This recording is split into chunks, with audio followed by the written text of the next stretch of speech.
물을 많이 마시면 좋다. 만보 걷기가 최고다. 약만 잘 챙기면 된다. 이 세 가지를 평생의 진리처럼 믿고 계셨던 분들이 많을 겁니다. 그런데 이 세 가지가 오히려 여러분의 건강을 무너뜨리고 있다는 사실을 알고 계셨나요? 서울의 한 대학병원 연구소에서 노화를 연구해온 저는 지난 40년 동안 8,000명이 넘는 노년층의 건강 데이터를 분석했습니다. 그중 80세를 넘기지 못하고 갑자기 건강이 무너진 분들에게는 한 가지 공통점이 있었죠. 놀랍게도 그 공통점이 바로 좋은 습관이었습니다. 그들은 하루에 물을 2~3리터씩 마셨고 만보를 걸으며 약을 절대 빼먹지 않았습니다. 그런데 왜 그들의 몸은 그렇게 무너졌을까요? 왜 똑같이 노력해도 어떤 분은 90세까지 건강하게 사는데 어떤 분은 75세에 병상에 누울까요? 그 이유를 찾아 저는 수십 년 동안 현장을 다녔습니다. 요양원, 경로당, 건강검진센터. 수많은 어르신들을 만나면서 단 한 가지 사실을 깨달았습니다. 노화는 단순히 나이가 아니라 습관의 방향에서 시작된다. 잘못된 방향으로 꾸준히 가면 아무리 성실해도 몸은 망가집니다. 제가 오늘 드릴 이야기는 여러분의 건강 상식을 완전히 뒤집을 겁니다.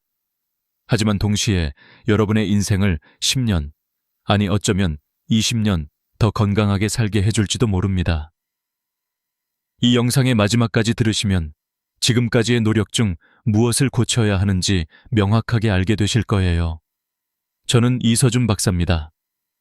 40년 동안 인간의 노화와 건강 수명을 연구해왔습니다. 의사가 아닌 과학자로서 저는 숫자와 통계가 아니라 사람의 삶을 보았습니다. 그리고 한 가지 공통된 비밀을 찾아냈습니다. 그 비밀은 많이가 아니라 언제, 어떻게였습니다. 물을 많이 마시는 게 아니라 언제 마시느냐, 걷기를 많이 하는 게 아니라 어떤 근육을 쓰느냐, 약을 열심히 챙기는 게 아니라 그 약이 빠뜨린 것을 보충하느냐.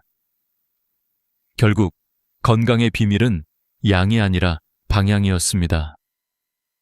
제가 오늘 드릴 이야기는 그 방향을 바로잡는 법입니다. 이 내용은 제가 8,000명 이상의 데이터를 바탕으로 정리한 결과이며 실제로 수많은 어르신들의 삶을 바꾼 실천법입니다.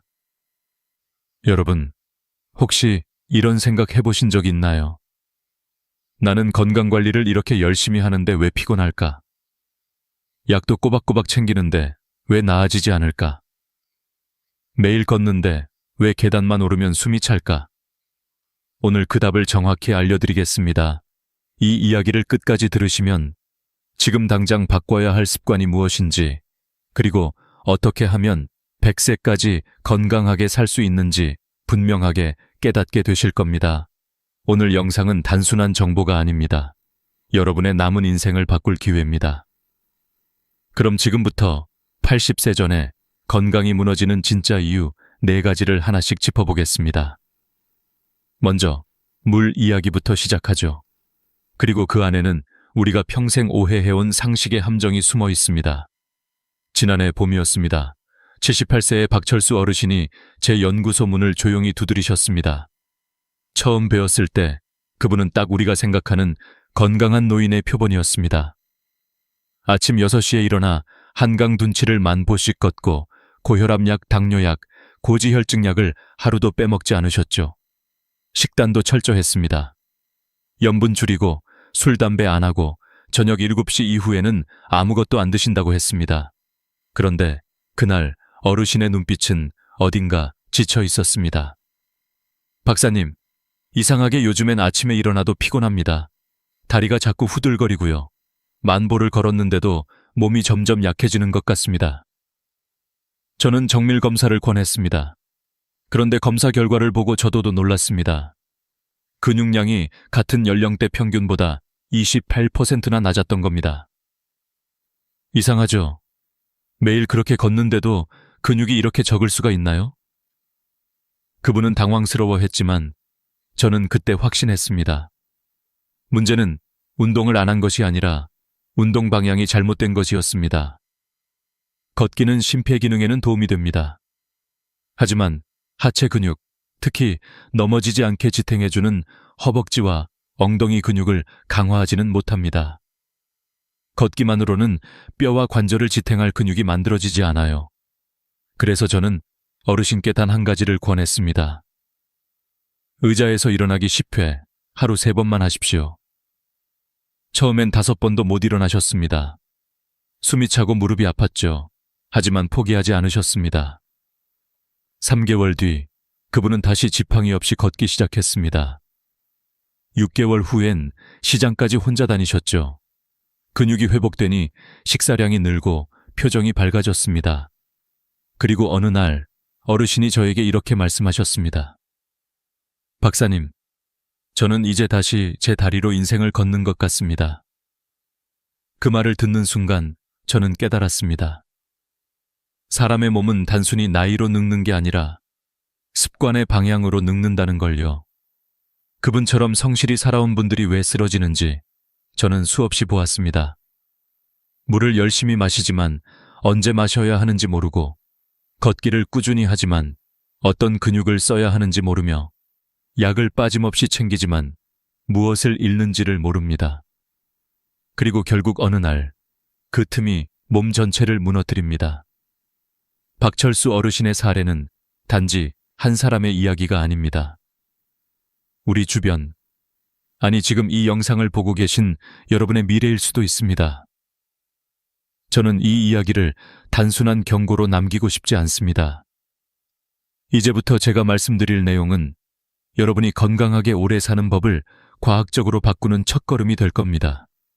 그리고 그 시작은 바로 물입니다. 물을 많이 마시면 좋다고요? 아닙니다. 70세 이후의 몸에서는 양보다 타이밍이 훨씬 중요합니다. 잘못된 시간에 물을 마시면 그 물이 약이 아니라 독이 될 수도 있습니다. 이제 그 숨겨진 진실을 함께 살펴보겠습니다. 누구나 이렇게 말하죠. 물을 많이 마셔야 건강하다. 하지만 여러분, 그 많이라는 기준이 언제부터 누구에게나 옳은 말이었을까요? 젊을 때의 몸과 70세 이후의 몸은 완전히 다릅니다. 젊을 땐 체내 수분 저장 능력이 뛰어나 하루에 2-3리터를 마셔도 큰 문제가 없지만 노년기에는 그 능력이 40% 가까이 떨어집니다. 즉, 마신 만큼 저장되지 않고 대부분이 심장과 신장을 부담시키는 방향으로 작용하는 겁니다. 제가 만난 김영희 72세님도 그랬습니다. 그분은 건강을 위해 하루에 2리터 이상 물을 마셨습니다. 그런데 매일 아침 거울을 보면 얼굴이 붓고 다리가 무겁다고 하셨죠. 병원에서는 이상이 없다고 했습니다. 그런데 실제 원인은 간단했습니다. 시간. 그분은 저녁 식사 후에 2-3잔, 자기 전에 2잔을 마시고 주무셨습니다. 즉, 몸이 가장 쉬어야 할 시간에 심장과 신장은 쉴 틈 없이 일했던 겁니다. 저는 김영희님께 간단한 물 시간표를 드렸습니다. 아침에 일어나자마자 따뜻한 물 반컵, 점심 30분 전 반컵, 외출 후 반컵, 잠자기 1시간 전 반컵, 딱 4번. 그 외엔 억지로 물을 들이켜지 않도록 말씀드렸습니다. 단 3일 후 그분은 전화를 주셨습니다. 박사님, 아침에 일어났는데 얼굴이 하나도 안 부었어요. 머리도 맑아요. 그렇게 단 2주 후 두통이 사라지고 피로감이 줄었다고 하셨죠. 여러분, 물의 양보다 언제, 어떻게 나눠서 마시느냐가 훨씬 중요합니다. 서울대 보건대학원의 연구에서도 물을 하루 4번에 나누어 마신 노인 그룹은 한 번에 몰아서 마신 그룹보다 심장 부담이 35% 줄고 신장 기능이 안정적으로 유지되었습니다. 물 한 컵이 아니라 시간 한 컵이 생명을 지킨다는 말입니다. 그럼 왜 많은 분들이 밤에 물을 몰아서 마실까요? 혈액이 깨끗해진다, 심장마비 예방에 좋다는 오해 때문입니다. 하지만 실제로는 정반대입니다. 밤에 한꺼번에 물을 많이 마시면 심장은 과도한 압박을 받습니다. 혈액은 묽어지지만 그만큼 순환이 느려지고 부종이 생깁니다. 아침에 얼굴이 붓고 다리가 무거운 이유, 바로 그 때문입니다. 저는 늘 이렇게 말씀드립니다. 몸은 물을 필요로 하지만 시간은 더 절실히 필요합니다. 물은 하루 4번 반 컵씩 따뜻하게.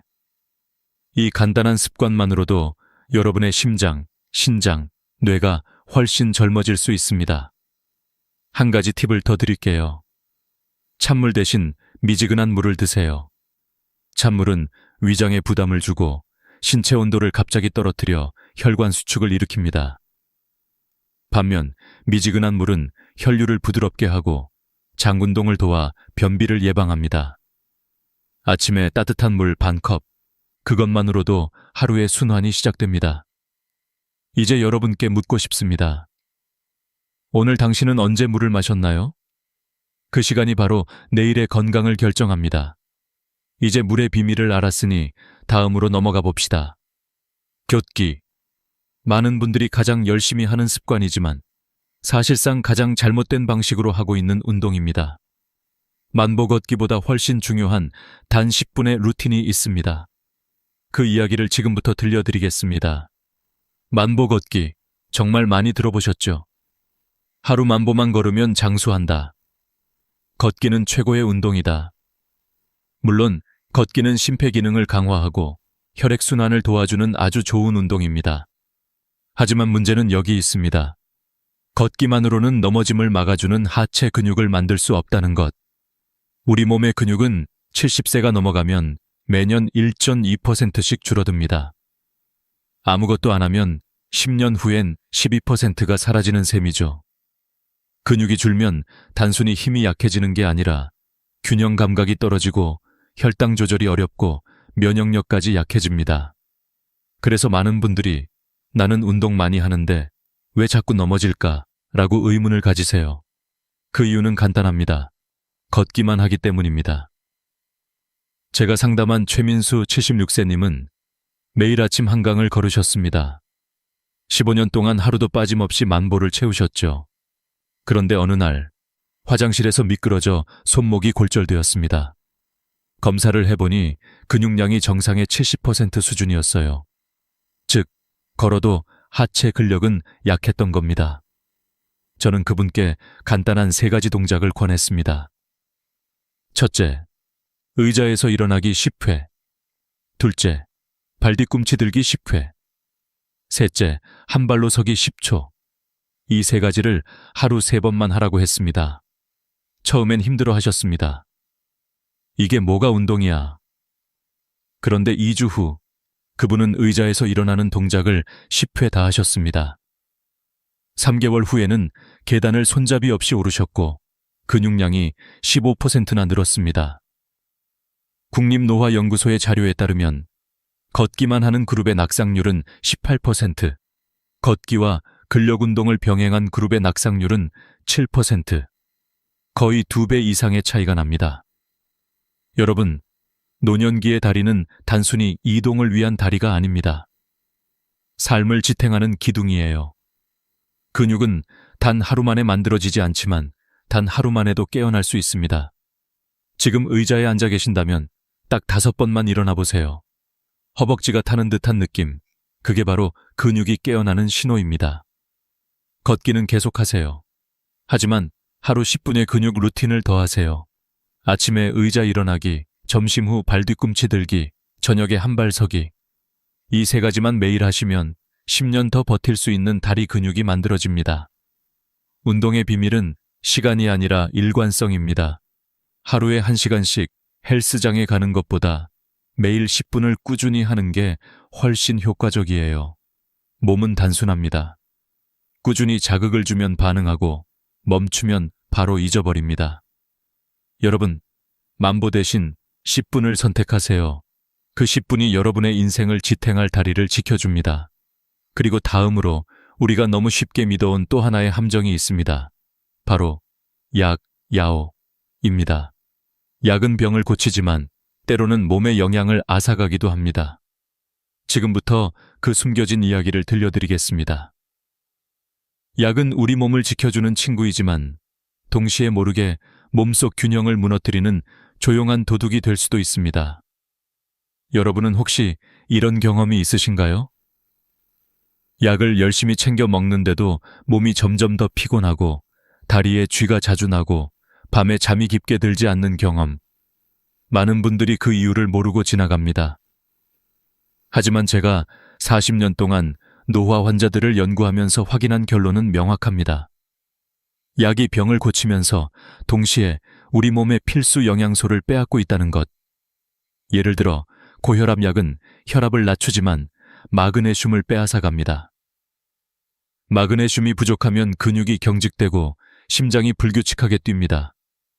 당뇨약은 혈당을 조절하지만 비타민 B군을 소모시킵니다. 이게 부족하면 신경이 둔해지고 피로가 쌓입니다. 또한 고지혈증약은 콜레스테롤을 줄이지만 코엔자임 Q-셈을 감소시킵니다. 이 물질은 세포가 에너지를 만드는데 꼭 필요하죠. 그게 부족하면 아무리 쉬어도 피로가 풀리지 않습니다. 분당 서울대병원의 조사 결과 3가지 이상의 만성질환 약을 복용하는 60대 이상 환자의 83%가 마그네슘, 비타민 B, 코엔자임, Q-셈 중 하나 이상이 결핍 상태였습니다. 즉, 약을 열심히 챙겨 먹는데 오히려 몸은 점점 더 지쳐가는 겁니다. 제가 만난 정수진, 69세, 님의 사례가 대표적입니다. 그분은 10년 넘게 고혈압약, 당뇨약, 고지혈증약을 드셨습니다.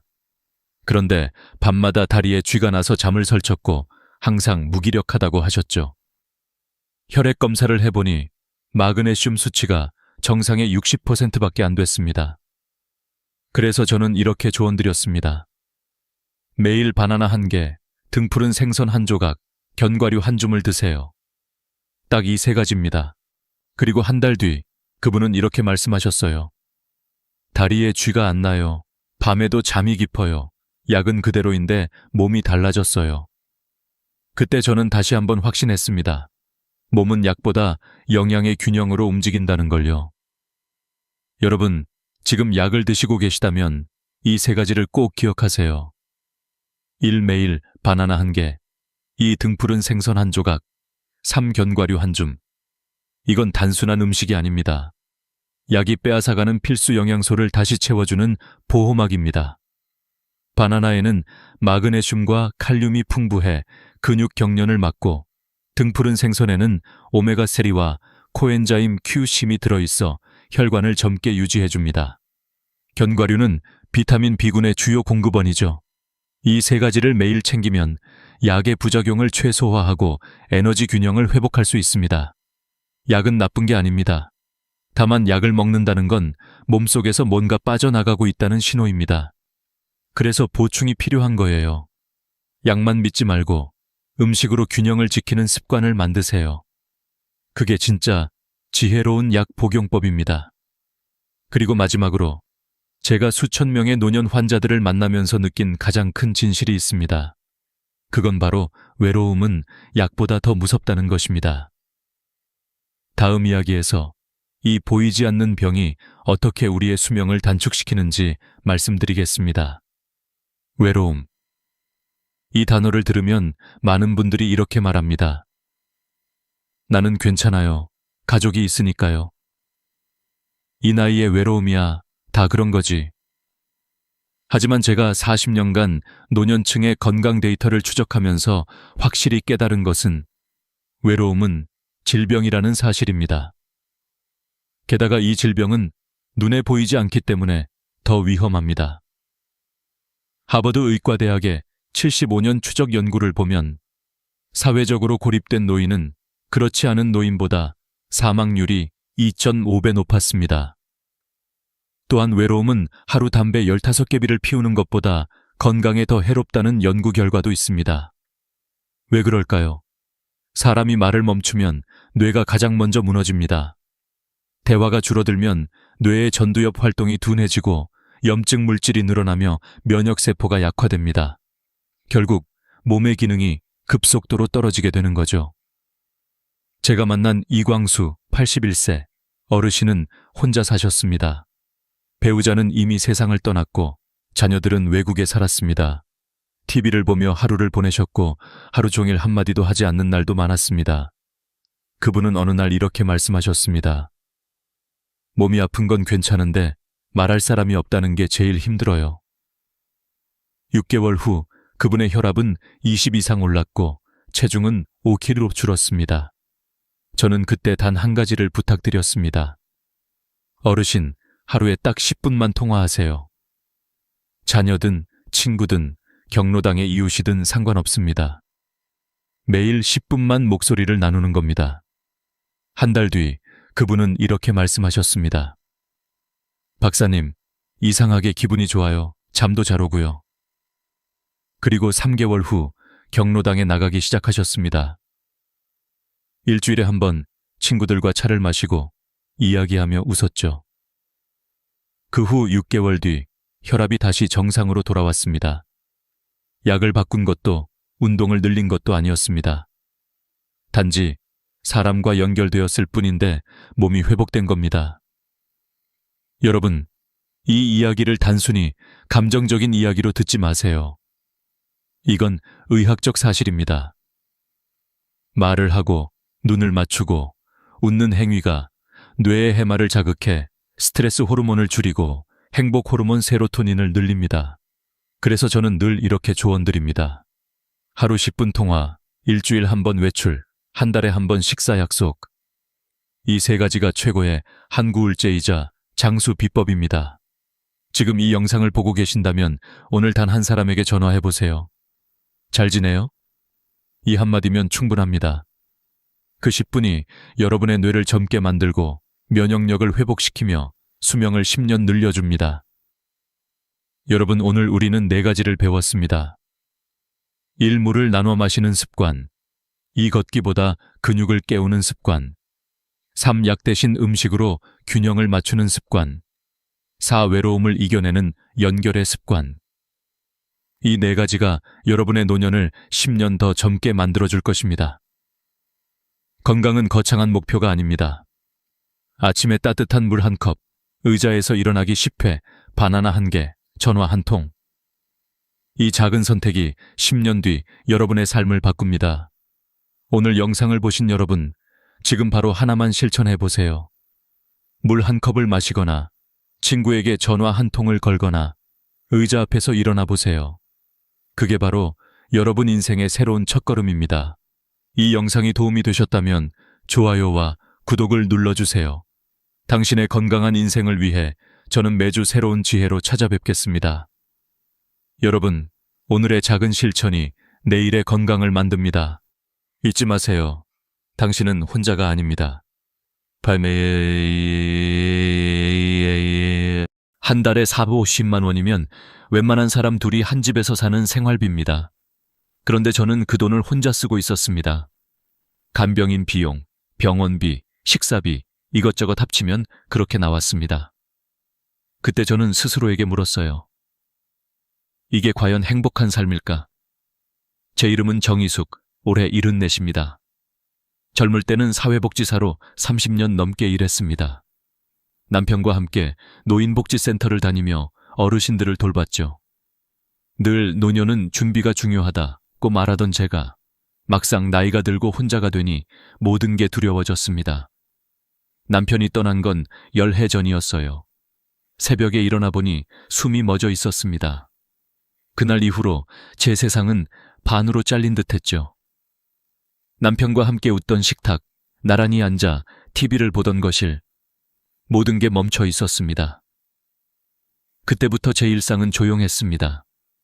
조용하다는 말이 이렇게 슬플 줄 몰랐어요. 밥은 혼자 먹고 말은 혼자 하고 잠도 혼자 잤습니다. 처음엔 자유롭다고 생각했지만 시간이 지나자 그 자유가 고립이 되었어요. 몸이 말을 듣지 않기 시작한 건 70세를 넘기고 나서였습니다. 무릎이 시리고 계단을 오르내릴 때마다 숨이 찼습니다. 작년에는 결국 퇴행성 관절염으로 수술을 받았어요. 의사 선생님이 말했죠. 정 선생님, 앞으로는 무릎에 물이 가는 일은 피하셔야 합니다.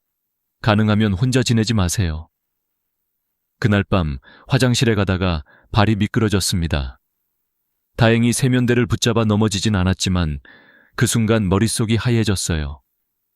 만약 지금 쓰러졌다면 누가 나를 발견해 줄까? 새벽 2시 그 생각이 머리를 떠나지 않았습니다. 며칠 후 딸 윤정이가 전화를 했어요. 엄마, 이제 요양원 알아보는 게 어때요? 혼자 사시기엔 위험하잖아요. 그 말을 듣는 순간 가슴이 철렁 내려앉았습니다. 요양원. 그 단어가 왜 그렇게 낯설고 서글프게 들렸는지 모르겠어요. 딸은 현실적인 아이였습니다. 효율적이고 똑똑하고 늘 옳은 말을 합니다.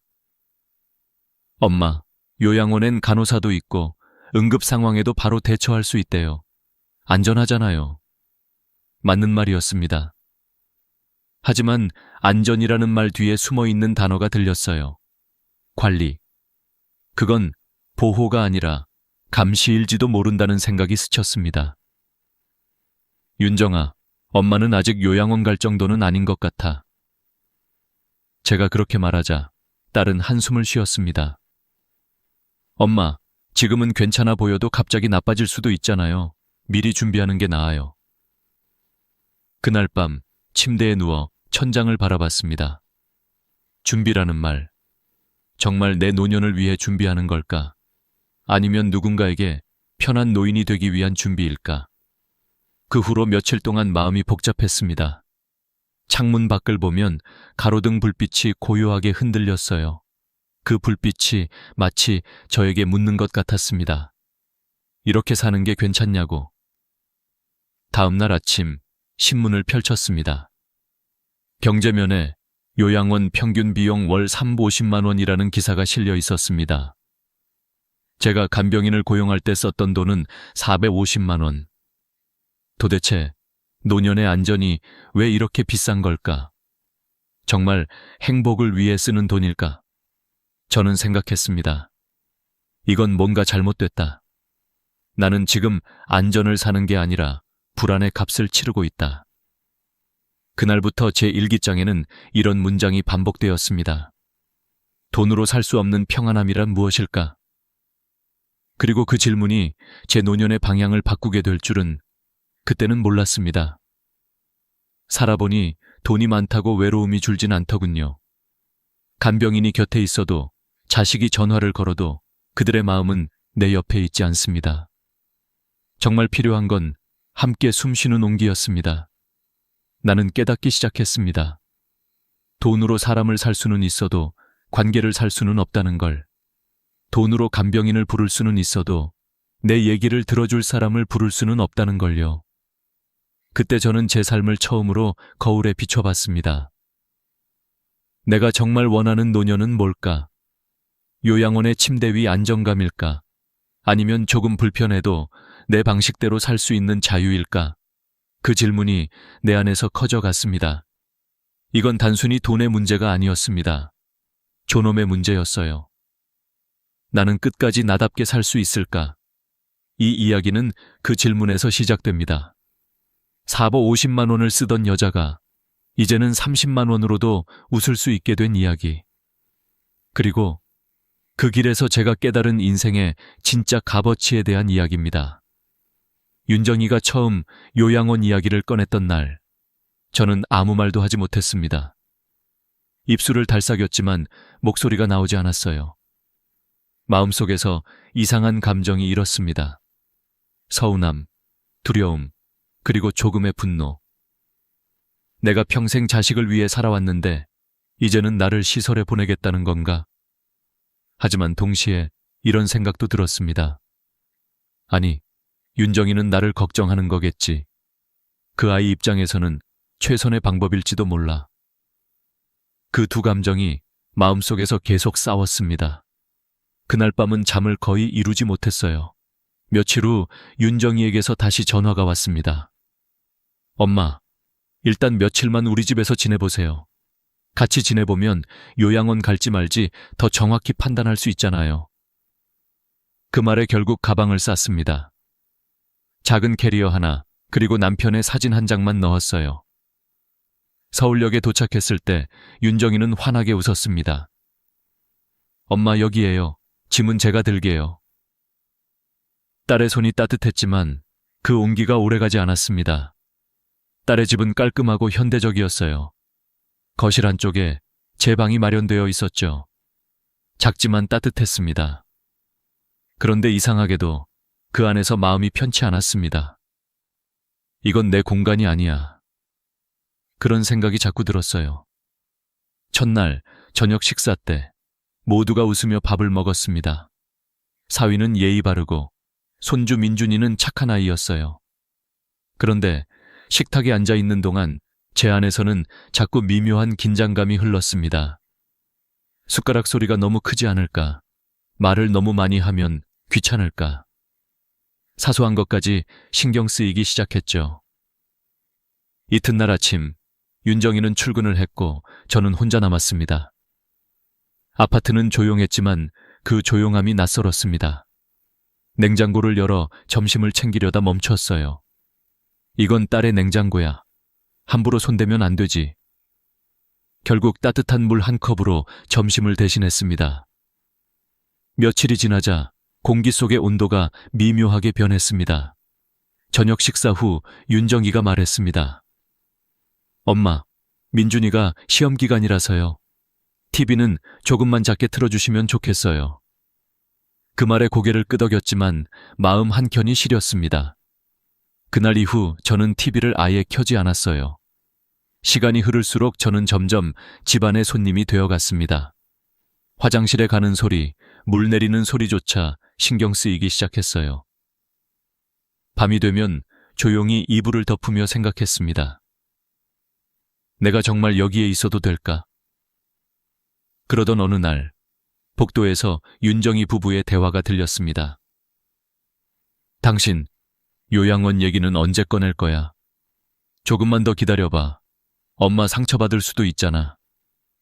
그 말을 듣는 순간 심장이 내려앉았습니다. 그들은 날 위해서라지만 결국 나를 부담으로 여기고 있었어요. 그날 밤 저는 결심했습니다. 윤정아, 엄마 전주로 내려갈게. 왜요? 뭐가 불편하셨어요? 아니야, 그냥 내 집이 좋아. 내 방식이 편해. 윤정이는 당황했지만 저는 미소를 지으며 말했습니다. 괜찮아. 너희도 불편했을 거야. 이제 엄마는 괜찮아. KTX를 타고 전주로 돌아오는 길, 창밖 풍경이 빠르게 지나갔습니다. 논밭과 산, 그리고 점점 멀어지는 서울의 빌딩들. 그 모든 게 나에게 이렇게 말하는 것 같았어요.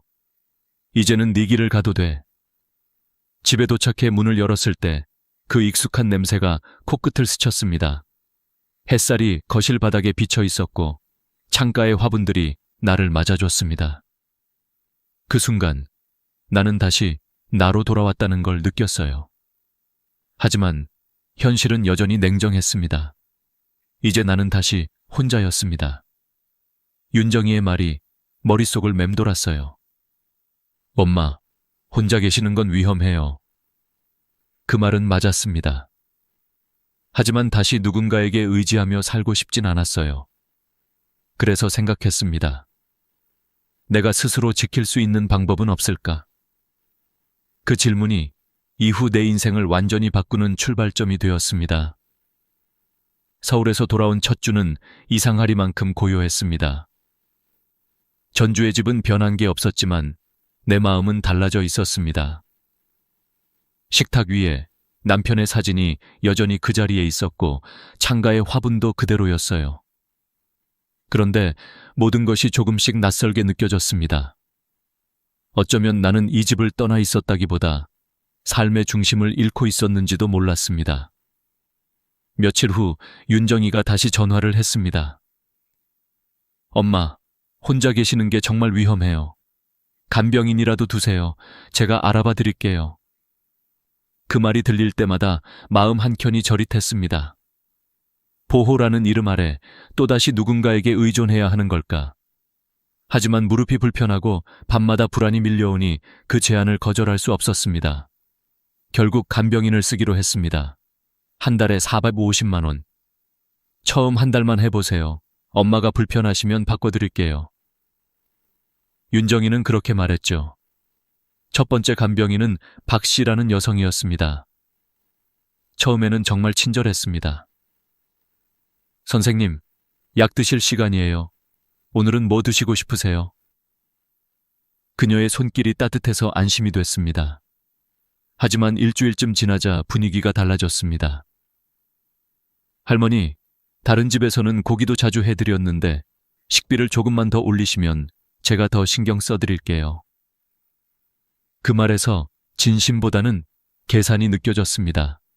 며칠 후엔 이런 말도 했습니다. 할머니, 너무 검소하시네요. 저도 사람인데요. 이렇게까지 아끼시면 제가 밥하는 맛이 없어요. 그날 밤 저는 TV를 끄고 조용히 눈을 감았습니다. 내가 이 돈을 내면서도 왜 이렇게 눈치를 봐야 하지? 결국 2주 만에 간병인을 바꿨습니다. 이번엔 김 씨라는 분이었는데 처음엔 조용하고 성실했지만 금세 다른 문제가 생겼습니다. 선생님, 하루 종일 집에만 있으니까 너무 답답해요. 같이 산책 좀 해요. 무릎이 아직 완전히 회복되지 않았다고 말해도 소용이 없었습니다. 결국 그녀는 몇 주 후 이 일은 저랑 안 맞아요. 라며 그만두겠다고 했습니다. 그렇게 2번의 시도 모두 실패했습니다. 낯선 사람이 내 집을 드나드는 건 생각보다 큰 스트레스였습니다. 무엇보다 문제는 비용이었습니다. 통장을 확인할 때마다 잔고가 줄어드는 걸 보며 한숨이 나왔습니다. 이건 마음도 돈도 버티지 못하겠구나. 간병인을 그만둔 다음 날 윤정이에게 전화를 했습니다. 윤정아, 나 그냥 혼자 있을게. 간병인 없이도 괜찮아. 엄마 정말요? 그러다 또 넘어지면 어떡해요? 이번엔 요양원이라도. 그 말을 들은 순간 심장이 쿵 내려앉았습니다. 결국 또 요양원이구나. 결국 딸의 성화에 못 이겨 요양원을 체험해보기로 했습니다. 일주일만. 그렇게 스스로를 설득했죠. 요양원은 생각보다 깔끔했습니다. 하얀 복도, 반짝이는 바닥, 직원들의 미소. 하지만 이상하게 공기가 무겁게 느껴졌습니다. 입소 절차를 마치자 직원이 말했어요. 선생님, 아침 7시 기상입니다.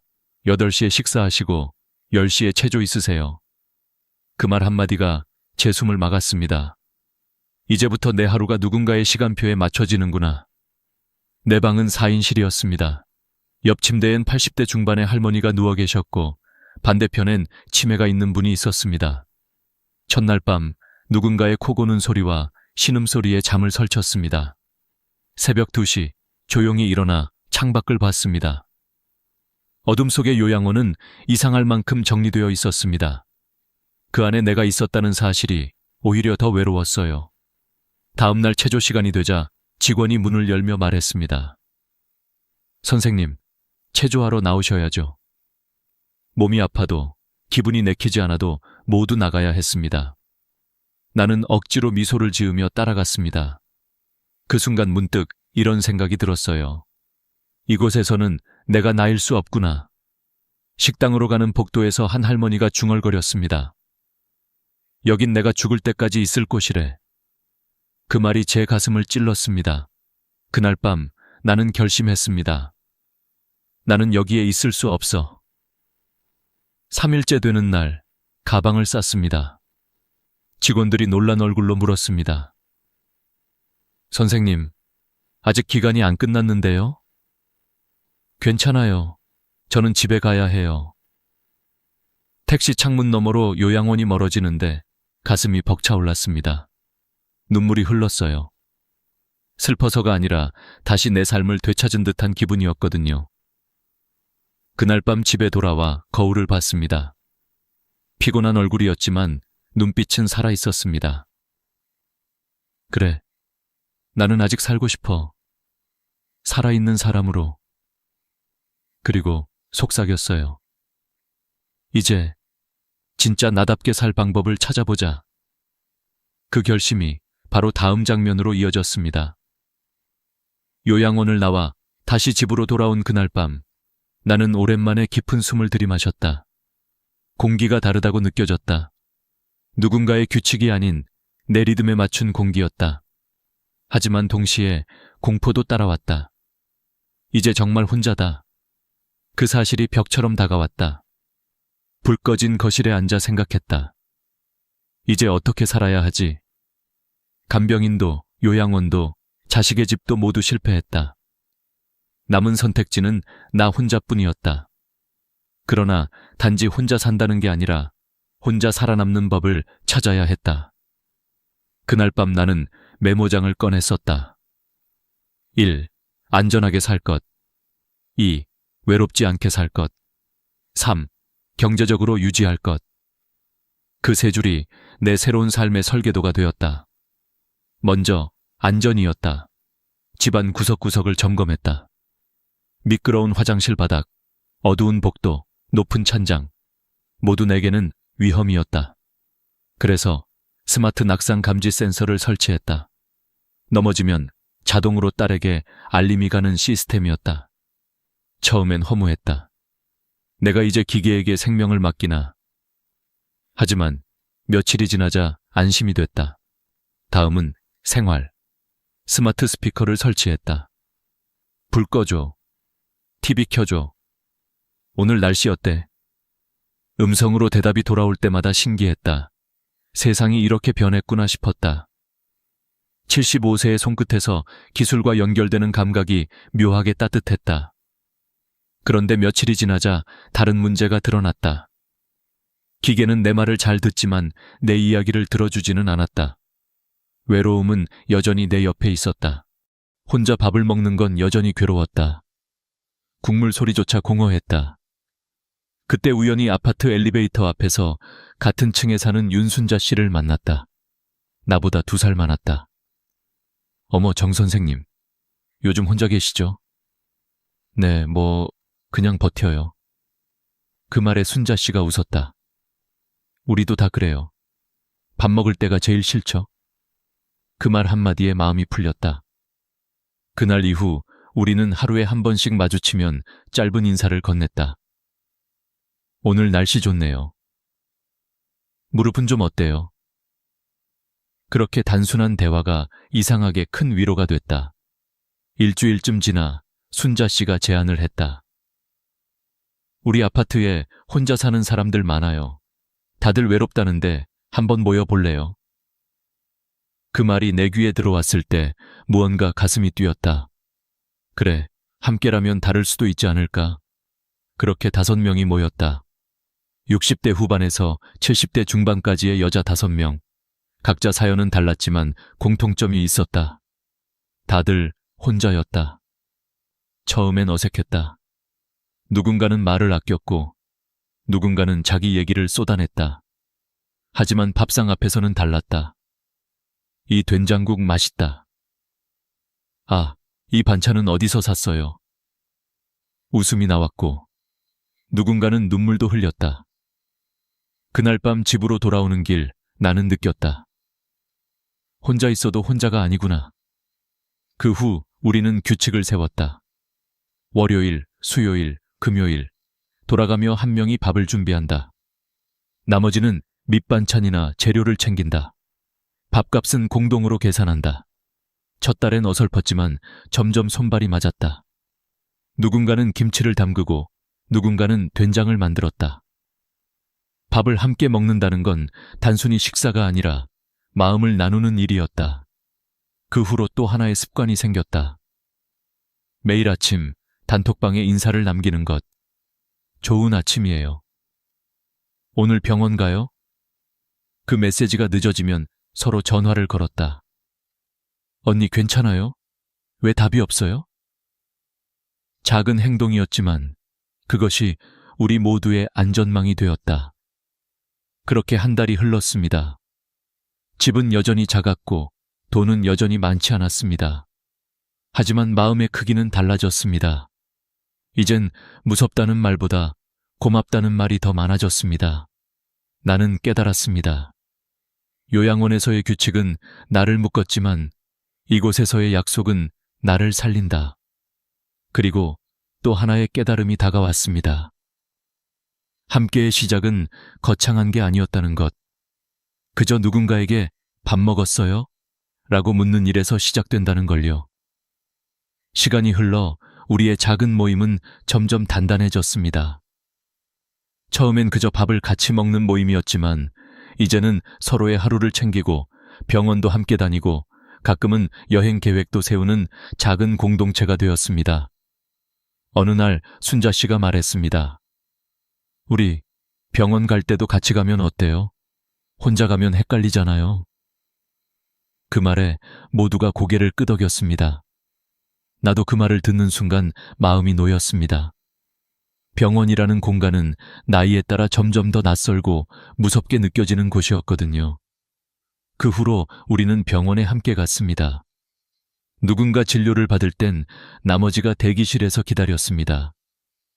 의사 선생님이 뭐라 하셨어요? 약은 식후에 드시래요? 아니면 식전이에요? 이런 대화들이 오가며 서로의 건강이 조금씩 개선되기 시작했습니다. 놀랍게도 이런 단순한 습관이 우리의 의료비를 줄였습니다. 혼자일 때는 사소한 증상도 놓쳤지만 함께 있을 때는 서로가 거울이 되어줬습니다. 언니, 얼굴이 좀 창백해 보여요. 오늘 약은 꼭 챙기세요. 이런 말 한마디가 큰 사고를 막기도 했죠. 그 다음은 경제였습니다. 처음엔 단순히 식비를 나누는 수준이었지만 시간이 갈수록 우리 모두의 지출 구조가 달라졌습니다. 혼자 살 땐 식비만 40만 원에서 50만 원이 들었는데 공동 식사로 줄이니 20만 원도 안 되었습니다. 전기세, 수도세도 절반으로 줄었습니다. 나는 그걸 보며 깨달았습니다. 함께 사는 건 단지 외로움을 나누는 게 아니라 삶의 부담을 나누는 거구나. 그러던 어느 날 미정 씨가 조심스럽게 말을 꺼냈습니다. 우리 그냥 밥만 같이 먹지 말고 뭔가 같이 할 수 있는 일을 찾아보면 어떨까요? 그 말에 모두가 잠시 생각에 잠겼습니다. 나는 말했다. 나는 옛날 이야기 잘해요. 손주들한테 자주 들려줬거든요. 순자 씨가 웃었습니다. 그럼 그거 해요. 요즘 아이들 그런 이야기 잘 안 듣잖아요. 그날 바로 우리는 아파트 게시판에 전단을 붙였습니다. 할머니가 들려주는 옛날 이야기 교실, 월 2회, 참여비 5,000원. 첫날엔 아이 셋이 왔습니다. 손주 같은 얼굴들. 나는 긴장된 목소리로 옛날 옛적에 라고 시작했습니다. 그런데 이야기 중반쯤 아이들 눈빛이 반짝이는 걸 보았습니다. 그때 느꼈습니다. 아, 나도 아직 누군가에게 필요한 사람이구나. 그 후 이야기를 들으러 오는 아이들이 늘었습니다. 어느새 이야기 교실은 지역신문에도 소개되었습니다. 전국 할머니의 이야기 교실, 아이들에게 인기.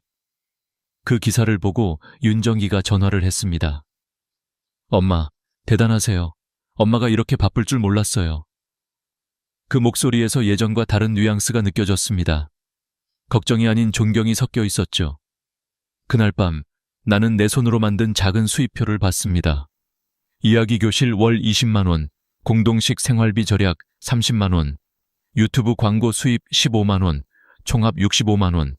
그 숫자는 내 인생의 새로운 자부심이었습니다. 유튜브 이야기를 하자면 그것도 우연히 시작된 일이었습니다. 손녀가 내 일상을 찍어 올려보자고 했습니다. 할머니, 그냥 찍어요. 요즘 사람들은 이런 영상 좋아해요. 처음엔 카메라 앞이 어색했습니다. 안녕하세요. 저는 정옥입니다.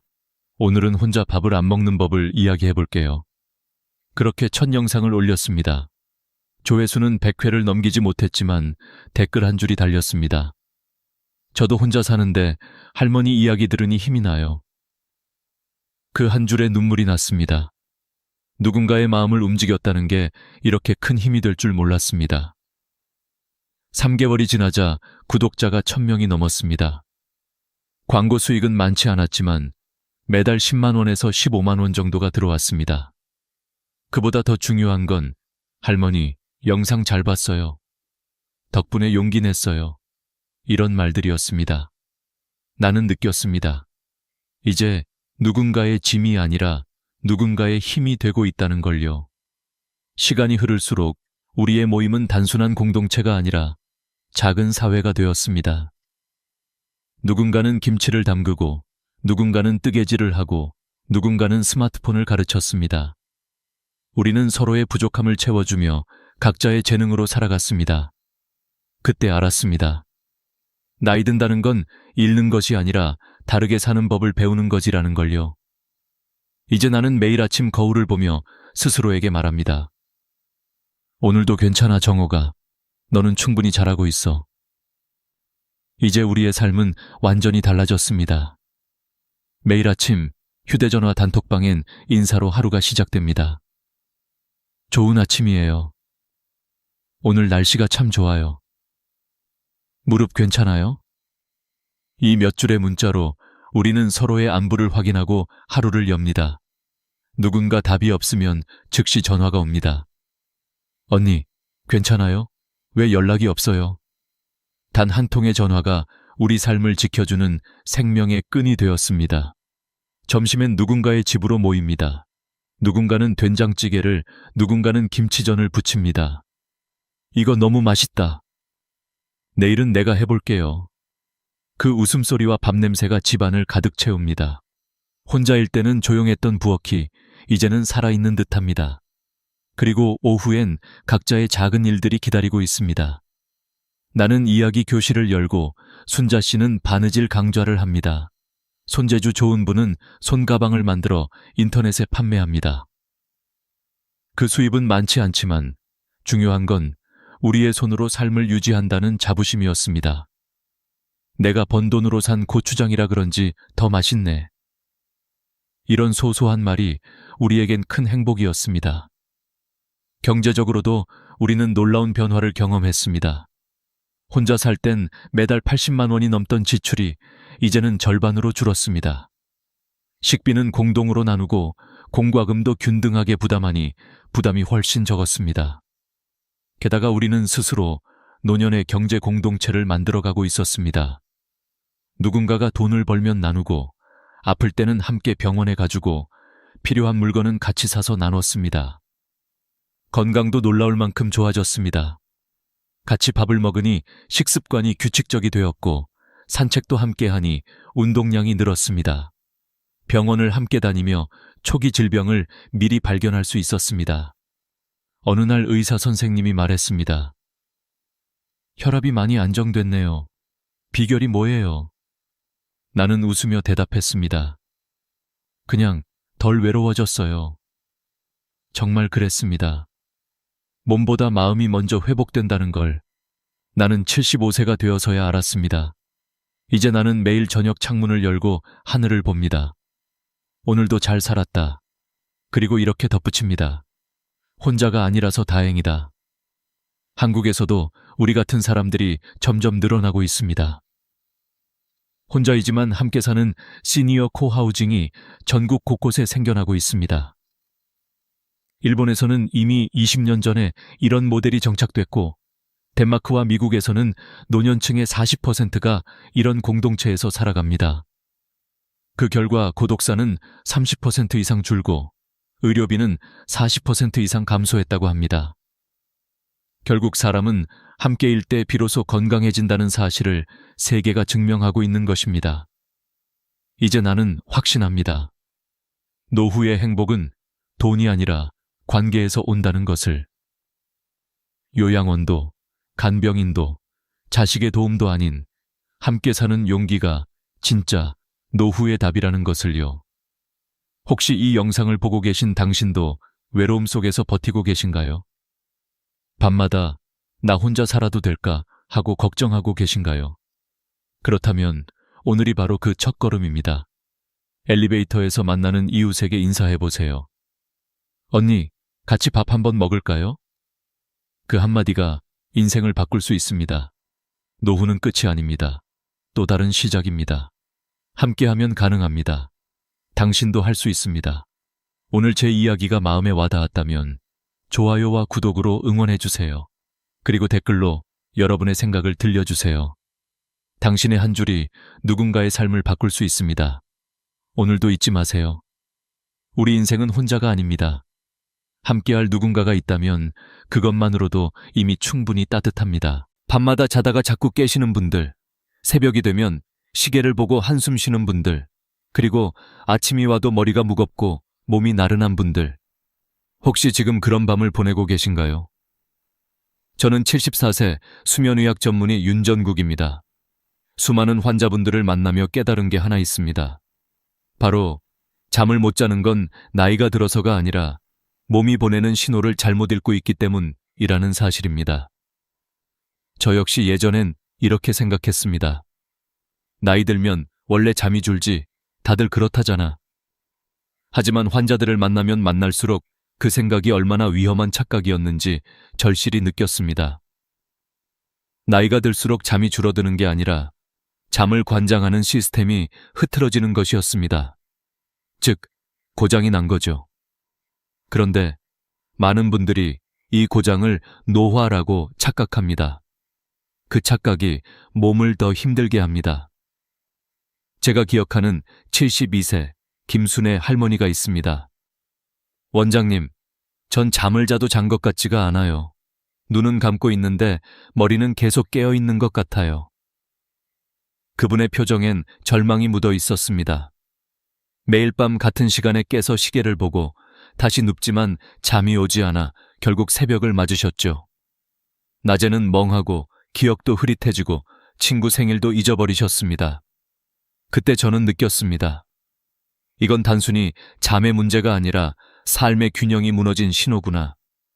수면장애를 방치하면 어떤 일이 일어날까요? 미국 국립수면재단 연구에 따르면 수면 시간이 6시간 미만인 사람은 심혈관 질환, 고혈압, 당뇨, 우울증, 치매의 위험이 2배 이상 높습니다. 왜일까요? 우리 몸은 밤에만 회복합니다. 낮 동안 손상된 세포를 고치고 면역세포를 만들고 뇌의 노폐물을 청소하는 시간이 바로 잠든 사이입니다. 그런데 잠이 부족하면 이 청소 시간이 사라지는 겁니다. 몸도, 마음도, 뇌도 쉬지 못하죠. 그래서 저는 오늘 여러분께 분명히 말씀드립니다. 수면 부족은 나이 탓이 아닙니다. 그리고 절대 그냥 지나가는 일도 아닙니다. 나이 들면 잠이 줄어든다는 건 잘못된 상식입니다. 실제로 60대, 70대라도 8시간 이상 숙면하시는 분들 많습니다. 그분들의 공통점은 하나입니다. 자기 몸의 신호를 제대로 듣고 환경을 바르게 만든다는 것. 제가 진료했던 76세 이영주 어르신은 처음 오셨을 때 이렇게 말했습니다. 원장님, 난 그냥 나이 탓인 줄 알았어요. 새벽 4시면 눈이 떠지고 그게 당연한 줄 알았죠. 그분은 2주 동안 제 조언을 실천했습니다. 잠자기 전 TV 끄기, 핸드폰 멀리 두기, 조명 낮추기, 매일 같은 시간 기상하기. 불과 10일 후 그분은 이렇게 말씀하셨습니다. 이상하죠? 새벽에 한 번도 안 깨고 6시까지 잤어요. 그때 저는 속으로 미소 지었습니다. 몸은 우리가 생각하는 것보다 훨씬 더 회복력이 강합니다. 사람의 뇌는 밤이 되면 수면 모드로 전환되어야 합니다. 그런데 현대인의 생활은 그 신호를 엉망으로 만듭니다. 밤에도 밝은 조명, 끊임없는 뉴스, 스마트폰 불빛. 이 모든 게 뇌에 아직 낮이다 라는 착각을 심어줍니다. 결국 멜라토닌이 분비되지 않고 잠은 멀어집니다. 몸은 쉬고 싶은데 뇌가 아직 시간이 아니야 라며 계속 깨어있는 상태. 그게 바로 수면장애의 시작입니다. 제가 40년 동안 환자를 보며 느낀 건 이겁니다. 잠을 잘 자는 사람은 특별한 게 아니라 단지 자연의 리듬을 거스르지 않는 사람이다. 우리는 모두 태어날 때부터 낮엔 빛을 보고 움직이며 밤엔 어둠 속에서 쉬도록 설계되어 있습니다. 하지만 나이가 들수록 세상은 더 밝아지고 더 시끄러워지고 마음은 더 복잡해집니다. 그래서 몸이 보내는 쉼의 신호를 잃어버린 겁니다. 여러분, 오늘부터 기억하세요. 수면장애는 몸이 보내는 경고문입니다. 나는 이제 좀 쉬고 싶다는 신호를 무시하지 마세요. 그 신호를 듣는 순간 회복은 이미 시작된 겁니다. 그리고 제가 지금부터 알려드릴 5가지 방법을 따라 하신다면 수면제 없이도 밤 10시부터 아침 6시까지 깊이 잘 수 있습니다. 그건 결코 꿈이 아닙니다. 오늘 밤부터라도 시작해보세요. 당신의 잠이 바뀌면 내일의 기분도 바뀝니다. 그리고 삶의 에너지가 다시 돌아옵니다. 그럼 이제 우리 몸속에서 잠을 부르는 스위치가 어떻게 꺼졌는지 그 비밀을 하나씩 풀어보겠습니다. 잠이란 건 사실 굉장히 정직한 친구입니다. 몸이 쉬어야 할 때 스스로 찾아오죠. 그런데 어느 순간부터 그 친구가 오질 않습니다. 문을 열어줘도 들어오지 않고 불을 꺼도 나타나지 않습니다. 이유는 단 하나, 잠을 부르는 스위치가 고장났기 때문입니다. 그 스위치의 이름이 바로 멜라토닌입니다. 멜라토닌은 뇌 속 송과선이라는 작은 기관에서 만들어지는 수면 호르몬입니다. 해가 지면 서서히 분비되기 시작해서 밤이 깊을수록 농도가 높아지고 새벽이 되면 줄어듭니다. 그래서 우리는 어두워지면 졸음이 오고 아침이 밝으면 눈이 떠지는 겁니다. 문제는 나이가 들수록 이 멜라토닌의 분비가 급격히 줄어든다는 데 있습니다. 젊을 때는 밤 10시만 돼도 스르르 눈이 감겼지만 60대 이후부터는 이 호르몬이 절반 이하로 떨어집니다. 신호등이 켜져야 잠이 드는데 그 불빛이 희미해진 셈이죠. 그리고 요즘엔 그 희미한 불빛마저 우리 스스로 꺼버립니다. 스마트폰, TV, 형광등 같은 인공 조명이 그 주범입니다. 우리 눈에는 망막이라는 빛을 감지하는 기관이 있습니다. 이 망막은 단순히 사물을 보는 역할뿐 아니라 빛을 통해 뇌에게 지금 낮이야 혹은 밤이야 라는 메시지를 보냅니다. 그런데 문제는 스마트폰이나 TV에서 나오는 파란빛, 블루라이트, 이 태양빛과 거의 비슷한 성질을 가지고 있다는 겁니다. 즉, 밤 10시에 드라마를 보거나 스마트폰을 보면 우리 뇌는 착각합니다. 아직 낮인가 보네. 멜라토닌 나올 필요 없어. 그 순간 수면의 스위치는 꺼져버립니다. 제가 진료했던 70세 김정순 할머니는 늘 이렇게 말씀하셨습니다. 원장님, 나는 잠이 안 와서 그냥 TV보다 졸리면 자요.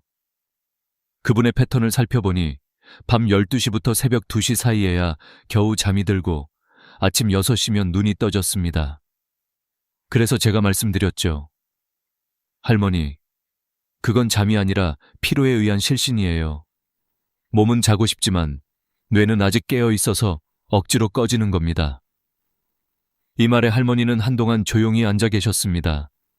그리고 나지막이 물으셨죠. 그럼 나는 이제 평생 이렇게 살아야 하나요? 저는 단호하게 말씀드렸습니다. 아니요, 할머니. 몸은 생각보다 훨씬 회복력이 강합니다. 단지 환경을 바꾸면 됩니다. 그날 이후 할머니는 자기 전 1시간 동안 TV를 끄고 스마트폰을 다른 방에 두기 시작했습니다. 그리고 조명을 노란 스탠드 조명으로 바꾸셨죠. 일주일 만에 전화가 왔습니다. 원장님, 이상하게 10시 반만 되면 눈이 저절로 감겨요. 그분의 목소리는 오랜만에 들뜬 아이 같았습니다. 멜라토닌은 그렇게 정직하게 반응합니다. 빛이 줄어들면 다시 나옵니다. 조용한 어둠 속에 몸을 두면 몸은 알아서 수면 모드로 전환됩니다. 이건 나이와 상관이 없습니다. 멜라토닌은 다시 불릴 수 있습니다. 그렇다면 어떻게 해야 멜라토닌이 다시 잘 나올까요? 비결은 간단합니다. 1. 밤엔 빛을 줄이고 아침엔 햇빛을 보라. 밤에는 조명을 낮추고 휴대폰 불빛을 피하세요. 대신 아침엔 커튼을 열고 햇살을 맞으세요. 낮에 빛이 강하면 강할수록 밤엔 멜라토닌이 잘 나옵니다. 2. 몸의 리듬을 일정하게 유지하라. 멜라토닌은 시간의 규칙을 좋아합니다. 매일 같은 시간에 자고 같은 시간에 일어나야 합니다. 그래야 뇌가 이 시간엔 자야 해 라고 기억합니다. 3. 식사와 카페인을 조절하라. 커피, 녹차, 초콜릿, 심지어 콜라도 카페인이 들어 있습니다. 오후 2시 이후엔 절대 피하세요. 그리고 저녁은 가볍게 잠들기 3시간 전에 마무리하세요. 이 3가지만 지켜도 멜라토닌은 다시 춤을 춥니다.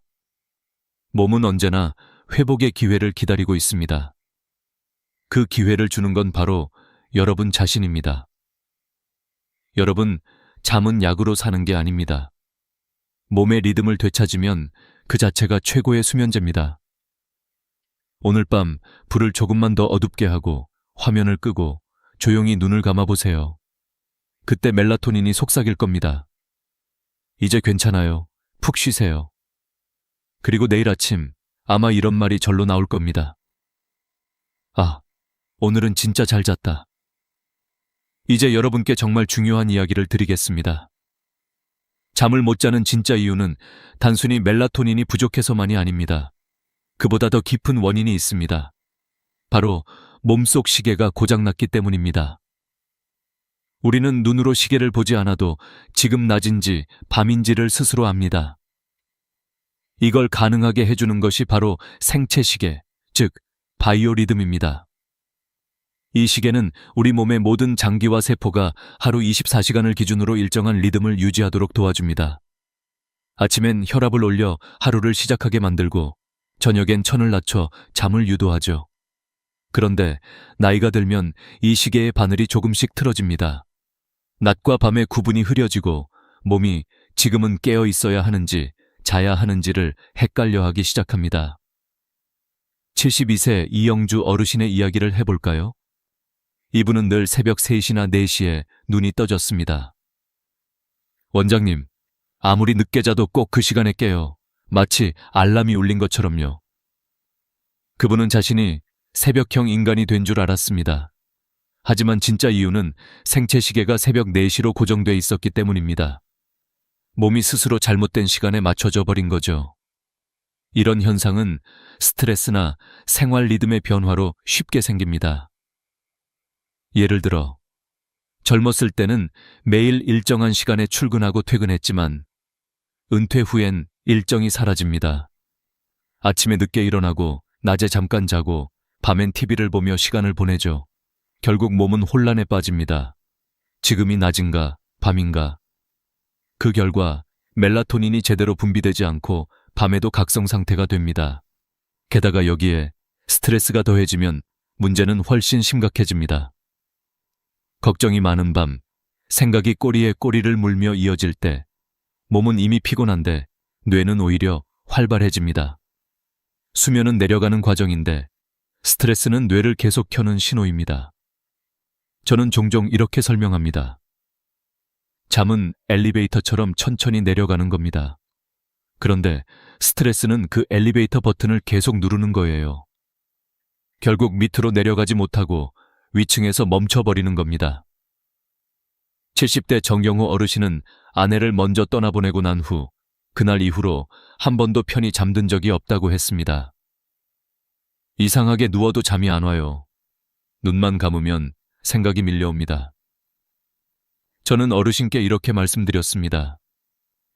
그건 잠이 오지 않는 게 아니라 마음이 아직 깨어 있는 겁니다.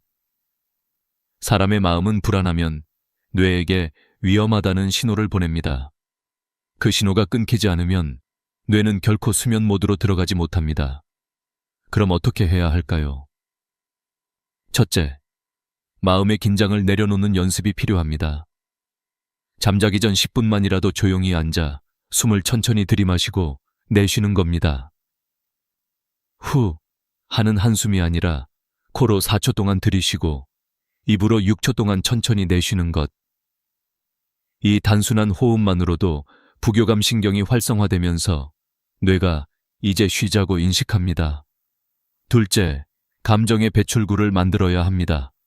걱정이나 두려움을 마음속에만 담아두면 그게 밤에 커집니다. 그래서 저는 환자들에게 걱정 노트를 권합니다. 잠들기 전 그날 떠오르는 생각을 짧게 적는 겁니다. 오늘도 잠이 잘 올까 걱정된다. 내일 병원비가 부담된다. 이렇게 적고 나면 이상하게 마음이 조금 가벼워집니다. 뇌가 그 걱정을 종이에 넘겨준 거죠. 셋째, 낮에 활동을 회복해야 합니다. 많은 어르신들이 이젠 몸을 쓰기 싫다고 말씀하십니다. 하지만 움직이지 않으면 밤에 피곤함이 쌓이지 않습니다.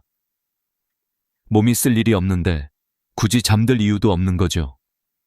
잠은 노동의 보상입니다. 몸이 오늘 하루 고생했다고 느낄 때 비로소 찾아오는 친구예요. 73세 김병태 어르신은 이런 말을 했습니다. 원장님, 요즘은 잠이 안 와서 새벽까지 뉴스만 봅니다. 그래서 저는 권했습니다. 뉴스 대신 아침마다 동네 한 바퀴 걸으세요. 3주 뒤 어르신은 웃으며 말씀하셨습니다. 요즘은 저녁만 되면 눈이 스르르 감겨요. 이렇듯 몸의 시계는 빛, 리듬, 감정 세 가지로 움직입니다.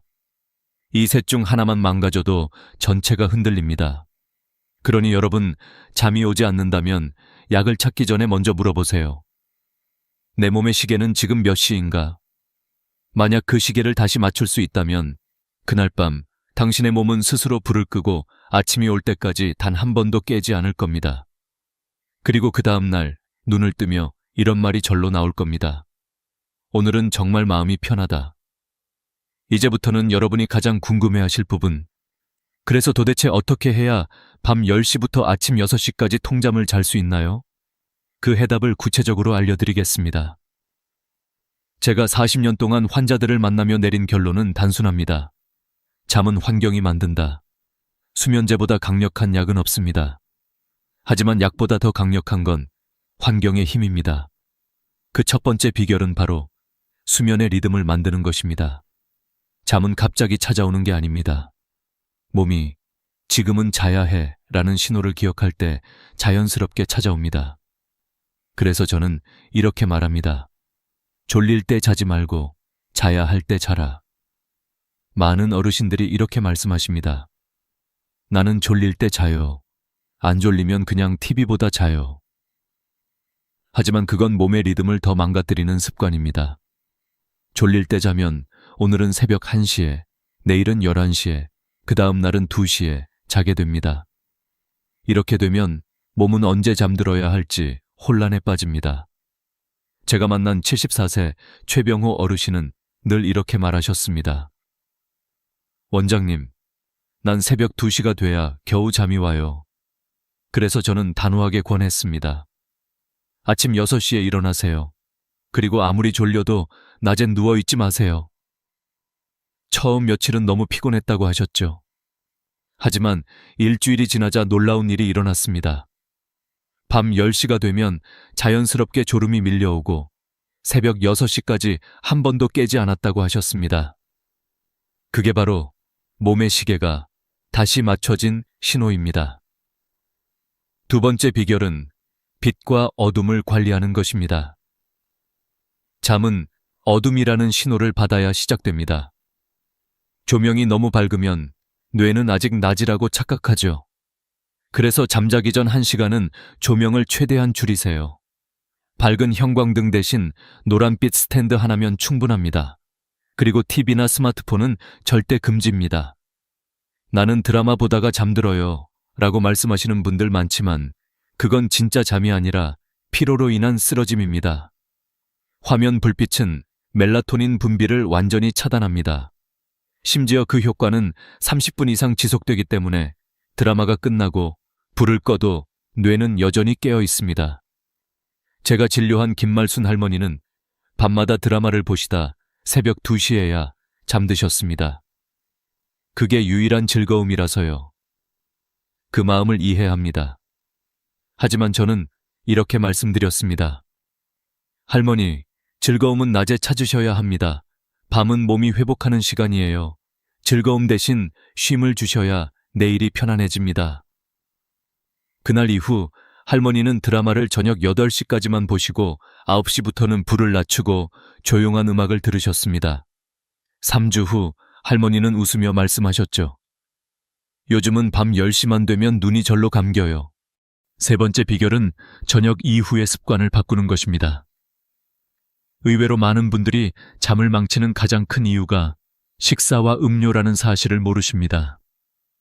저녁 식사를 7, 8시에 하고 과일이나 커피를 마시며 TV를 보는 게 일상인 분들 많죠.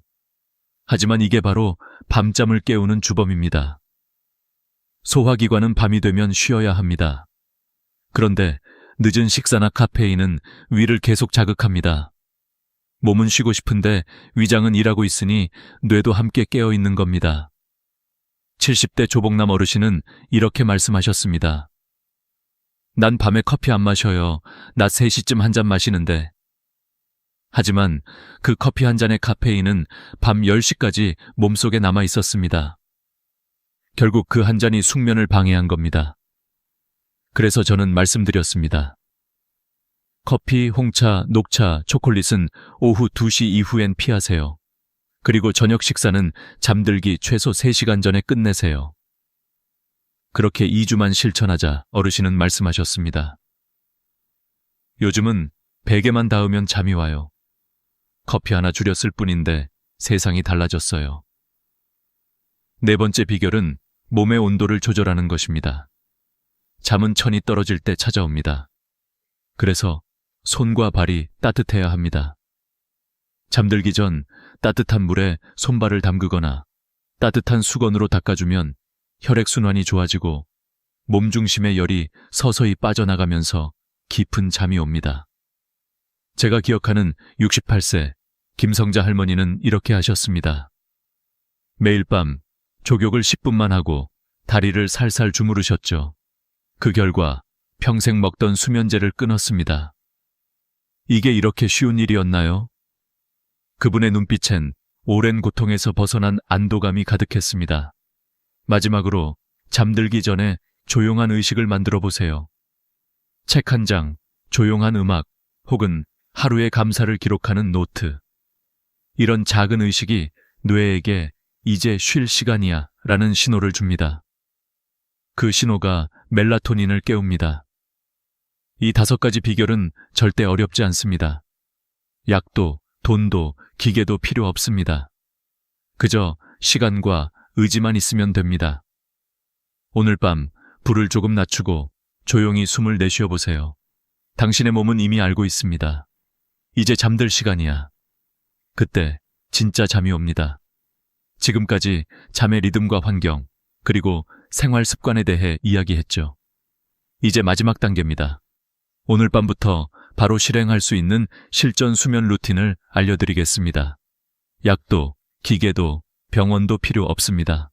단지 하루의 순서를 조금 바꾸는 것만으로 충분합니다. 먼저 아침의 시작이 가장 중요합니다. 잠은 밤에만 만들어지는 게 아닙니다. 아침부터 이미 오늘 밤의 잠을 준비하고 있는 겁니다. 햇빛은 우리 몸의 생체 시계를 다시 맞춰주는 강력한 신호입니다. 눈으로 빛을 보면 뇌는 지금은 낮이다 라고 인식하고 그 순간부터 정확히 14시간 뒤 멜라토닌이 분비되기 시작합니다. 즉, 아침 7시에 햇빛을 보면 밤 10시에 졸음이 찾아오는 시스템이 작동하는 거죠. 그래서 저는 환자들에게 항상 이렇게 말합니다. 아침엔 약보다 햇빛을 먼저 드세요. 창문을 열고 햇살을 10분만 쬐세요. 밖에 나가 베란다에 앉아 계셔도 좋고 간단히 산책하셔도 좋습니다. 햇빛은 무료지만 그 효과는 수면제보다 훨씬 강력합니다. 그리고 낮 동안엔 몸을 조금이라도 움직이세요. 몸이 오늘 수고했다는 느낌을 받아야 밤에 깊이 잠듭니다. 가벼운 산책, 계단 오르기, 마당 쓸기, 손주와 함께 놀기. 이 모든 게 최고의 수면 준비 운동입니다. 움직이지 않으면 몸은 피곤하지 않습니다. 피곤하지 않으면 잠들 이유가 없죠. 하지만 한 가지 주의할 점이 있습니다. 오후 6시 이후엔 무리한 운동은 피하세요. 격한 활동은 몸의 천을 높이고 뇌를 각성시켜 오히려 잠을 방해합니다. 운동은 아침이나 오후 3시 이전이 가장 좋습니다. 그때의 햇빛과 움직임이 멜라토닌 분비를 촉진하기 때문이죠. 다음으로 낮잠 관리입니다. 낮잠은 좋습니다. 하지만 적당히 자야 합니다. 2030분 이내라면 뇌의 피로를 풀어주지만 1시간 이상 자면 밤잠이 사라집니다. 낮잠이 길면 몸은 이미 회복했다고 착각하죠. 그래서 밤에는 졸리지 않습니다. 제가 진료한 76세 박성희 할머니는 매일 오후 4시에 낮잠을 2시간씩 주무셨습니다. 원장님, 밤에 잠이 안 와요. 당연했습니다. 그래서 저는 이렇게 말씀드렸습니다. 할머니, 낮잠은 30분만 자세요. 그 대신 낮잠 전엔 커튼을 열고 햇빛을 보세요. 빛을 보면 몸은 아직 낮이야라고 인식해서 생체 리듬이 무너지지 않습니다. 그 조언을 지키신 뒤 할머니는 놀라운 변화를 경험하셨습니다. 밤 10시 전에 스르르 잠들고 새벽까지 깨지 않았죠. 이제 잠자기 전 1시간, 이것이 결정적인 시간입니다. 저는 이 시간을 몸을 눕히기 전 마음을 눕히는 시간이라고 부릅니다. 이때 해야 할 일은 단 3가지입니다. 첫째, 조명을 낮추세요. 밝은 불빛은 뇌를 자극합니다. 따뜻한 노란빛의 조명을 하나만 켜두세요. 그게 이제 밤이야 라는 신호가 됩니다. 둘째, 소리를 멈추세요. 뉴스, 드라마, 유튜브 같은 자극적인 소리는 뇌를 계속 깨웁니다. 대신 잔잔한 클래식, 자연의 소리 혹은 조용한 명상 음악이 좋습니다. 이때 가장 좋은 소리는 당신의 호흡 소리입니다. 4초 들이쉬고 6초 내쉬는 깊은 호흡을 반복하세요. 그 리듬에 뇌가 맞춰지면 어느새 잠의 문이 열립니다. 셋째, 감사 노트를 쓰세요. 오늘 하루 잘된 일 1가지, 감사한 일 1가지를 적는 겁니다. 오늘 손주가 전화해줘서 기뻤다. 햇빛이 따뜻해서 좋았다. 이 짧은 문장은 마음의 온도를 낮춰줍니다. 불안과 긴장을 내려놓는 가장 간단한 방법입니다. 마지막으로 손과 발을 따뜻하게 해주세요. 따뜻한 물에 담그거나 수건으로 감싸면 혈액순환이 좋아지고 몸 중심의 열이 천천히 빠져나갑니다. 그때 비로소 깊은 잠이 시작됩니다. 이 모든 과정을 마치고 나면 불을 끄고 눈을 감으세요. 그때 몸은 이렇게 속삭일 겁니다. 오늘은 괜찮아. 이제 푹 쉬자. 잠은 억지로 잡는 게 아닙니다. 준비가 되었을 때 저절로 찾아오는 친구입니다. 오늘부터 이 루틴을 실천해 보세요. 며칠 후 아침에 이런 말이 절로 나올 겁니다. 오랜만에 진짜 잠을 잤다. 그리고 그 순간부터 당신의 하루는 다시 빛나기 시작할 겁니다. 이제 여러분께 마지막으로 꼭 드리고 싶은 말이 있습니다. 잠은 단순히 피로를 푸는 행위가 아닙니다. 잠은 우리 인생의 회복장치이며 기억을 저장하는 시간이고 몸과 마음이 다시 태어나는 순간입니다. 이 시간을 잃는다는 건 하루의 절반을 잃는 것과 같습니다. 저는 수많은 환자들을 만나며 이런 말을 자주 들었습니다. 원장님, 이 나이에 잠 좀 못 자는 게 뭐 그리 큰일입니까? 하지만 저는 단호히 말합니다. 잠을 잃는 순간 인생의 질도 함께 무너집니다. 한 번은 78세 정동철 어르신이 제게 찾아오셨습니다. 평생 새벽 4시에 일어나 시장에 나가시던 분이었죠. 이젠 일도 안 하는데도 그 시간이면 눈이 떠져요. 밤새 뒤척이다가 새벽엔 포기합니다. 그분의 눈은 피곤함으로 붉게 물들어 있었습니다. 제가 권해드린 건 약이 아니었습니다. 아침 햇빛, 규칙적인 산책, 저녁 식사 시간 조절, 그리고 잠들기 전 조용한 루틴, 그 단순한 4가지였습니다. 3주 후 그분은 다시 병원에 오셨습니다. 원장님, 덕분에 이제는 새벽 4시가 아니라 6시에 일어납니다. 그리고 아침 공기가 이렇게 상쾌한 줄 몰랐어요. 그 미소는 40년 동안 일하던 때보다 훨씬 밝았습니다. 그분이 하신 말씀 중 아직도 제 마음에 남은 한 문장이 있습니다. 잠을 되찾고 나니 인생이 다시 시작된 것 같습니다. 여러분, 잠은 단지 피곤한 몸을 쉬게 하는 시간이 아닙니다. 당신의 세포가 회복하고 기억이 정리되고 마음이 정돈되는 삶의 재부칭 시간입니다. 이 시간을 가볍게 여기지 마세요. 당신의 인생이 얼마나 풍요롭고 행복할 수 있는지는 얼마나 잘 자느냐에 달려 있습니다. 제가 말씀드린 5가지 원칙 꼭 기억하세요. 1. 아침 햇빛으로 하루를 시작하기. 2. 낮에는 몸을 움직이기. 3. 오후엔 카페인과 과식 피하기. 4. 밤 10시 이전에 조명을 줄이고 마음을 쉬게 하기. 5. 매일 같은 시간에 자고 같은 시간에 일어나기. 이 5가지를 실천하는 순간 당신의 몸은 기억할 겁니다. 이제는 편히 자도 괜찮아. 그리고 언젠가 당신도 이렇게 말하게 될 겁니다. 나는 이제 매일 밤이 기다려진다. 그 밤은 고요하고 따뜻하며 당신이 평생 꿈꿔왔던 진짜 휴식의 시간일 것입니다. 오늘 영상이 여러분께 작게나마 도움이 되었다면 지금 좋아요와 구독을 눌러주세요. 여러분의 그 한 번의 클릭이 더 많은 어르신들이 이 정보를 알고 편안한 밤을 되찾는데 큰 힘이 됩니다. 그리고 오늘 밤 이 영상을 보신 당신에게 제가 꼭 드리고 싶은 한마디. 오늘은 걱정 내려놓고 그냥 편히 주무세요. 당신의 몸은 이미 충분히 수고하셨습니다.